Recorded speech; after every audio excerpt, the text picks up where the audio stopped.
I am Albert De La Cuadra, a radiologic technologist from Stone Unit. My professional journey at Manila Med began in 2023 as a RadTech staff in Stone Unit. Dati, ang pagtatrabaho para sa akin ay para kumita. May pambili ng luho o sa madaling salita, may pera. Pero sa kada pasok ko sa isang institusyon na hindi lang pera o sweldo ang kayang ibigay kung hindi oportunidad.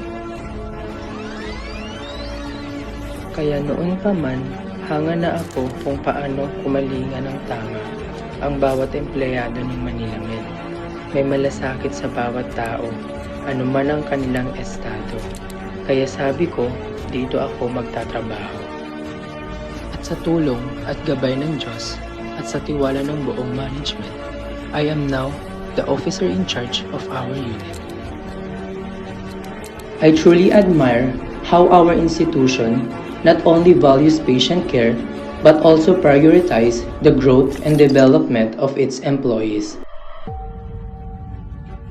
Manila Med is deeply committed to delivering compassionate, high-quality healthcare to all people. I am proud and honored to be part of a place that genuinely cares.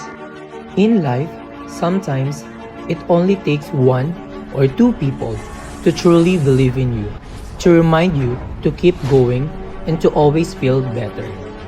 The path I have taken hasn't been easy, but with God's guidance and the trust of my colleagues, each day is truly a blessing.